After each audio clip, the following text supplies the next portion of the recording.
Hello guys, ഇപ്പോൾ welcome back. അപ്പോൾ ഞാനിന്ന് വന്നിരിക്കുന്നത് അൽഫാം ചെയ്യുന്ന വീഡിയോ ആയിട്ടാണ്. പ്രോപ്പർ അൽഫാം ഒന്നുമില്ലെങ്കിലും എൻ്റേതായ രീതിയിലുള്ള ഒരു അൽഫാം. അപ്പോൾ എങ്ങനെയാണ് കണ്ടാലോ? അപ്പോൾ അതിനായിട്ട് ആദ്യം തന്നെ നമുക്കൊരു മിക്സി എടുക്കാം. അതിലേക്ക് 4 വലിയ പച്ചമുളക്, ഒരു സവാള, കുറച്ച് കൊച്ചുള്ളി, ഒരു വലിയ വെളുത്തുള്ളി, കുറച്ച് ഇഞ്ചി, പിന്നെ നമ്മുടെ മെയിൻ സാധനങ്ങൾ മല്ലിയില, പുതിനയില, പിന്നെ എന്താണ് മാഗി ക്യൂബ്, പിന്നെ തൈര്, 1 സ്പൂൺ വീതം കുരുമുളക് പൊടി, മുളക് പൊടി, ഗരം മസാല, പിന്നെ പകുതി സ്പൂൺ, ഹാഫ് സ്പൂൺ മഞ്ഞൾപ്പൊടി, പിന്നെ ഒരു വലിയ തക്കാളി കൂടി ഇട്ട് നന്നായിട്ട് അങ്ങോട്ട് അരച്ചങ്ങോട്ട് എടുക്കാം.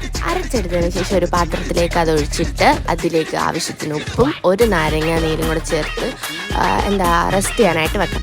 ഞാനെന്തോ ഒരു 4-5 മണിക്കൂർ വെച്ചിട്ടുണ്ടായിരുന്നു. നിങ്ങൾക്ക് നിങ്ങളുടെ സമയം അനുസരിച്ച് വെക്കാം. പിന്നെ വലിയ പരിപാടിയൊന്നുമില്ല. എയർ ഫ്രയർ എടുക്കുക, അതിലൊരു 40 മിനിറ്റ് 200 ഡിഗ്രി സെൽഷ്യസിൽ വെക്കുക. ഞാൻ ഇംപാക്സിൻ്റെ ആട്ടോ എടുത്തേക്കുന്നത്. അതാണ് അത്രയും ടൈം. ഓരോ എയർ ഫ്രയറിനും ഓരോ ടൈമാണ്. ഇപ്പോൾ വലിയ സംഭവമൊന്നും അല്ലെങ്കിലും ഓക്കെ ആയിരുന്നു. നിങ്ങൾക്ക് ഇഷ്ടപ്പെട്ടാൽ ഒന്ന് ട്രൈ ചെയ്ത് നോക്കുക. സബ്സ്ക്രൈബ് ചെയ്ത് സപ്പോർട്ട് ചെയ്യുക.